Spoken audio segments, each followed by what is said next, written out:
González, él es director general del ISPOL. Ha sido pues noticia, ustedes saben que se está trabajando hace ya algunos meses para tratar de recuperar toda la plata que finalmente tuvo otro destino que no fue la policía. Por favor, José, divida la pantalla para saludar al coronel González. ¿Cómo está, coronel? ¿Me está escuchando usted bien? Buenos días, señor general. ¿Cómo le va? Correctamente. Buen Perfecto. Día. Coronel, para ponernos en contexto, ¿cuánto es lo que resultó desviado de los fondos del ISPOL y cuánto ha recuperado hasta ahora la institución mediante la serie de gestiones que han hecho? Para que se comprenda la magnitud del atraco, el ISPOL tenía un capital cercano a 1.550 millones de dólares, de los cuales 600 millones de dólares estaban entregados en préstamos a sus afiliados, y el mega atraco llega a una suma cercana a los 950 millones de dólares que se encuentran en incertidumbre, de los cuales a través de estos meses de gestión hemos podido recuperar aproximadamente 27 millones de dólares, es decir, algo cercano únicamente al 3%. Ahora bien, esos 950 millones de dólares, ¿dónde están? ¿Cuál era el mecanismo que se utilizaba para desviar esos dineros? 150 millones de dólares se los puede entender divididos en 7 segmentos fundamentales. Lo primero, casi 327.3 millones de dólares en bonos de deuda interna que se los perdió el ISPOL a través de una mal llamada operación swap, por la cual el ISPOL entregó estos bonos y no recibió nada a cambio, y que están registrados actualmente a nombre de Napscunco LLC, que es una filial del Citibank. Un segundo tramo son aproximadamente 216 millones de dólares en bonos con pacto de recompra, y un tercer tramo es la supuesta compra de bonos puros del Ecuador, que llega casi a 700 millones de dólares que estaban con las empresas del señor Cherres y custodiadas a través del DCVale. Muchas de estas transacciones también se hicieron a través de la Bolsa de Valores de Guayaquil. A estos 3 segmentos, que son los más grandes, hay que sumarle otros 4. Los mal llamados fideicomisos, que se constituían realmente en préstamos disfrazados de inversiones por casi 70 millones de dólares, la compra de facturas comerciales negociables de empresas que estaban en serios problemas financieros, y también la compra de obligaciones, es decir, de deuda que emitían estas empresas, cada uno de estos 2 tramos por aproximadamente 47 millones de dólares, y finalmente lo que nosotros denominamos a la interna terrenos improductivos, que son el caso puntual de Anchamasa en el sur de Quito, de Ambienza en la vía Achongón y de Mapreco en la vía Daule. A ver, perdóneme que me detenga en una cosa. Terrenos de Ambienza, pero Ambienza está construyendo un plan habitacional. Esos terrenos son de ISPOL. Lo que pasa es que donde usted encuentra Ciudad Olimpo está la etapa 1, 2, 3 y 4. ¿Ya? Pero la etapa 5, 6, 7, 8 y 9 la vendieron al ISPOL en 17 millones de dólares. ¿Cuál es la particularidad? Que por el segmento que le vendieron al ISPOL pasa el gasoducto y por ende causa una afectación de 20 metros a cada lado. Adicionalmente existe una diferencia de altura con los terrenos colindantes, y el valor catastral que tenían esos terrenos en el año 2014, cuando se lo vendieron al ISPOL en 17 millones de dólares, era de apenas 1.7 millones de dólares. Lastimosamente, esta investigación ha sido archivada por la Fiscalía y ratificada por el fiscal provincial, en el sentido de que no se presenta, según ellos, una afectación. ¿Cómo me pueden decir que no hay una afectación cuando se compra 10 veces al valor catastral? Me dirán, pero el valor catastral no es el comercial. Bueno, el valor comercial normalmente duplica, triplica o hasta cuadruplica, pero no puede ser 10 veces el valor catastral que en ese momento tenía esos terrenos. Nuevamente, para entenderlo mejor, ¿Ambienza es una empresa que está construyendo un plan habitacional con el municipio de Guayaquil o es otra empresa? Sí, es precisamente Ambienza, la empresa de la familia Ferretti, que en sectores cercanos están construyendo, me parece que 5,000 viviendas. Yo lo había dicho públicamente a los señores Ferretti: si es que no hay una afectación, si es que el terreno es tan bondadoso, únicamente devolvamos el negocio. Yo los vuelvo a vender en el mismo valor en el cual el ISPOL le compró hace 7 años, es decir, perdemos, les devuelvo, construyan ahí las 5,000 casas que quieren hacer, pero no lo van a hacer porque saben que ese terreno que le endosaron al ISPOL tiene una serie de novedades. Ahora bien, ¿quién vendió ese terreno a Ambienza? No conozco el antecedente de cómo llegó ese terreno a propiedad de Ambienza, solamente conozco que en el año 2013 al 2014 empezó esta negociación en la cual Ambienza le ofrece al ISPOL estos tramos de las etapas 5 a la 9 de lo que, como le explico Ya. ahora, se llama Ajá. Ciudad Olimpo, Ya. y quedaron sin desarrollarse. ¿Cuánto tiempo operaron los que perjudicaron al ISPOL, como usted lo ha relatado, por 950 millones de dólares? ¿Cuánto tiempo? ¿10 años? ¿5 años? ¿Cómo nadie se dio cuenta? Nosotros hemos podido identificar que estas operaciones irregulares en el ISPOL empiezan aproximadamente entre el año 2013 y funcionan hasta mediados del 2019, pero no descartamos que las investigaciones permitan mover estos límites hacia atrás, en el sentido de que comprendemos que fue una estructura perfectamente organizada y sincronizada que venía de aproximadamente 2 décadas atrás. El caso del señor Cherres es muy claro porque él el año 2003 era un ejecutivo junior de Produbanco, el señor Byron Kaisamaiwa era el conserje de Produbanco, y un año después, el 2004, ya forman una empresa en conjunto, es decir, el señor Byron Kaisamaiwa tiene un crecimiento inusitado de ser conserje a ser accionista del señor Cherres, y ahí empiezan estos movimientos, se podría decir, financieros, porque además los mensajes encontrados en la auditoría forense de Ernst & Young practicadas al Decevale, se ve que desde el año 2013 mantenían mensajes directos entre Luis Álvarez Villamar, que era el gerente de operaciones, Oriana Rumbea, que era la directora administrativa, y el señor Jorge Osvaldo Cherres Miño. Ahora, entendemos que hace 2 o 3 días hubo un operativo, fueron capturados, no sé si eran 13, si estoy mal de la cifra, me corregirá, fueron puestos en libertad con medidas sustitutivas. Había policías en servicio pasivo en ese grupo de detenidos, ¿verdad? Es decir, que ya había una especie de contaminación dentro de la institución.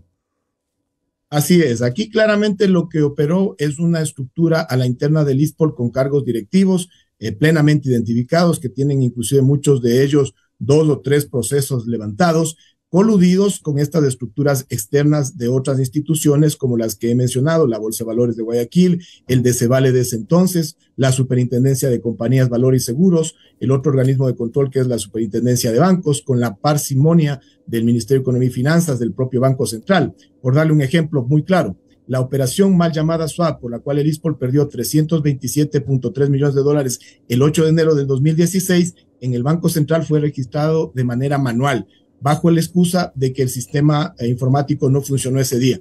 Es algo impresentable, la verdad. Pero todas estas estructuras poco a poco se van develando. Fue muy importante el operativo de hace 3 días, porque es una primera investigación que realiza la Fiscalía por un delito más grave, que es el de delincuencia organizada, sancionado con penas de hasta 10 años. Pero sobre todo, porque ahí se va develando esta sincronización que existía entre diferentes estamentos, que dicho sea de paso, no solamente atacó al ISPOL. Hay otras víctimas que lamentablemente no tienen una presencia mediática, no ponen su voz en alto y están pasando desapercibidas, como el Fondo de Cesantía del Magisterio, el propio Seguro Sucre, Aseguradora del Sur y así por el estilo. Claro. Ahora, siendo lo más objetivo, coronel, quedan 923 millones por recuperar. ¿Hay alguna expectativa, alguna mediana certeza de que va a ser posible?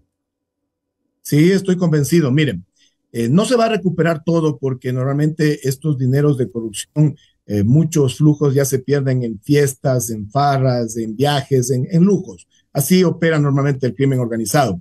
Pero solamente por darle una idea, en el Banco Central están congelados por una orden judicial casi 240 millones de dólares. Estamos realizando gestiones administrativas, extrajudiciales y judiciales tendientes a recuperarlo. Usted súmele a eso 125 millones de dólares que están confiscados por las autoridades norteamericanas en Estados Unidos. Además, en Citibank Nueva York hay 40 millones de dólares que están también unilateralmente retenidos, y la Fisk Corporation, que es otra institución financiera internacional, tenía 25 millones de dólares en el año 2020. Cuando estalla el escándalo, le consultan al señor Cherres del origen de esos recursos, él les responde que pertenecen al ISPOL, pero sin embargo, semanas después le entregan esos 25 millones de dólares. Si sumamos esto, ya llegamos a una cifra cercana a los 450, a los 500 millones de dólares. Pero además, cuando ya tengamos contratado el Consorcio Jurídico Internacional, estamos convencidos que se podrá realizar esta ubicación, colocación y recuperación de recursos en otros países como Guatemala, como Panamá, como Suiza, Liechtenstein inclusive, y podríamos llegar tranquilamente a recuperar los 2/3 de lo atracado. Me dirá usted, ¿y qué pasa con el tercio faltante? Bueno, eso no se puede dar por perdido, sino que llegará un momento en que existan dos opciones: o realizar una negociación directa con estas instituciones financieras internacionales que tienen la capacidad de responder y que además incumplieron lo denominado como due diligence o debida diligencia, tal es el caso de Citibank y de la Fish Corporation, o de plano se plantean demandas de indemnización internacionales. Coronel, muy buenos días. Omar Jaén le saluda. Muchísimas gracias por su tiempo. Coronel, muchísimas gracias por su tiempo. La pregunta, bueno, ha desglosado un poco lo que es la parte financiera, lo que a lo mejor a la mayoría, inclusive a sus propios afiliados, le puede resultar un poco complicado. Vámonos a los temas de los cuales yo, sin duda alguna, sus afiliados conversan todos los días en sus mesas. ¿Cuál es la situación de la institución? Más allá, bueno, no es más allá, con este problema, por este hueco terrible que tienen, pero también por el día a día de la institución. ¿Cómo está la institución? ¿Cuál es el servicio que se le está brindando? ¿Es óptimo? Con la mano en el corazón, coronel. Porque seamos sinceros, en estos momentos la salud en general en el Ecuador está de tumbo en tumbo. No hay ni siquiera insulina en los hospitales públicos. ¿Cuál es la situación de los servicios que ustedes le brindan a sus afiliados? Lo más perverso, Omar, es que el atraco de 950 millones de dólares es a 80,000 familias humildes del Ecuador. Los policías provenimos de clase media y clase baja. Nosotros no somos pudientes. Y a esa gente humilde que trabaja 20, 25, 30 años en diferentes lugares de la patria, que a veces inclusive estas destinaciones le pasan factura en el plano familiar, se le atracan 950 millones de dólares. Es el 60% del patrimonio del ISPOL. Si esto sería una empresa, técnicamente estaría quebrada. ¿Cuál es la ventaja técnica que tiene el ISPOL? Es un fondo previsional que mes a mes acumula capitales y que en el mes de mayo del 2021, cuando asumió el presidente Lasso, tuvo la sensibilidad de no garantizarnos, pero sí asegurarnos que estaríamos entre las prioridades de transferencia, y así ha ocurrido. Por eso es que con una deuda inicial de 370 millones de dólares se ha reducido en el transcurso de los siguientes meses a 130 millones de dólares. Eso nos ha permitido recuperar liquidez. Acabo de ingresar a mi oficina y tengo con mucho gusto compañeros en la parte inferior que están esperando recibir los créditos que se aperturaron luego de 2 años y medio. Y en una semana hemos logrado ubicar hasta el día de hoy 120 millones de dólares y estoy seguro que cerraremos la jornada con una cifra cercana a 150 millones de dólares. ¿Y cuál es la meta, coronel, disculpe, cuál sería una meta, por ejemplo, de aquí hasta fin de año o hasta el próximo año? Porque la gente necesita en estos momentos, los que tienen la posibilidad, quizás un crédito, un préstamo para poder reactivarse. El tema en estos momentos es que la gente necesita reactivarse económicamente. No solo eso, el ISPOL al momento que estaba ofertando estos créditos a una tasa muy conveniente del 9.15, lo que hace es contribuir a dinamizar la economía ecuatoriana, porque le estamos entregando dinero no caro a nuestro afiliado. Él obviamente con ese dinero comprará vehículos, realizará otras compras, comprará un terreno, es decir, empieza a dinamizarse la economía. Nosotros en el plan anual de inversiones teníamos previsto 160 millones de dólares para estos créditos, pero no tenemos ningún problema en modificar esa planificación inicial y subir el monto. Ojalá logremos colocar al final de todo el año unos 200 millones de dólares en créditos. Pero usted me preguntaba por la salud. Exacto. Lastimosamente el subsistema de salud policial está en un estado arcaico porque hace 20 años no se lo ha incrementado. En el 2001 éramos 16,000 policías en servicio activo, 4,000 pasivos y con familiares llegábamos a ser una población cercana a 50,000 personas, que se nos atendía en 2 hospitales y más de 30 centros médicos a nivel nacional. Del 2001 al 2004 se duplicó el pie de fuerza de la policía, ingresaron 16,000 policías que vienen con familiares, pero no se incrementó la capacidad hospitalaria. Y eso se repitió del 2011 al 2014, cuando pasamos a ser de 32,000 policías a los actuales 51,000 policías en servicio activo. Pero en este momento, súmele a eso 21,000 pasivos y con familiares somos 180,000 personas. Es decir, usted tiene 20 años después más población que atender, tiene menos recursos porque le ponían una serie de trabas para transferirle dinero a los hospitales. El COESCOP que se emitió en la última semana del gobierno antepasado prevé que los médicos que eran de la Policía Nacional no puedan ser reemplazados, es decir, tienen menos talento humano y en la misma capacidad hospitalaria instalada hace 20 años, ahí están las causas estructurales por la cual es muy deficiente la atención en salud de nuestros afiliados. Pero en estos momentos hay una crisis, podemos definirlo como una crisis. Claro, es similar a la crisis que se ve en el sistema de salud nacional, lo que usted puede encontrar en el IES, lo que usted puede encontrar en el Ministerio de Salud Pública. ¿Cómo estamos tratando de sortearlo? Con procesos al corto, al mediano y a largo plazo. En el corto plazo estamos involucrados también en este programa de externalización de farmacias, pero además el ISPOL ha suscrito convenios con centros privados a los cuales puedan ser derivados nuestros asegurados. Perfecto. En el mediano plazo se van a invertir casi 16 millones de dólares en repotenciar los centros médicos a nivel nacional.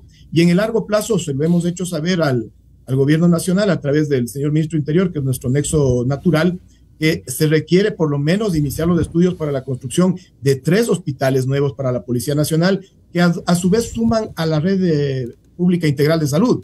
Pero, por ejemplo, el 2011, el 2012, se retiraron indebidamente 52 millones de dólares de la cuenta de la Dirección de Salud, pero eran recursos que le pertenecían al ISPOL. Esta es una oportunidad para que se nos devuelva esos 52 millones de dólares en un hospital básico en el sur del país.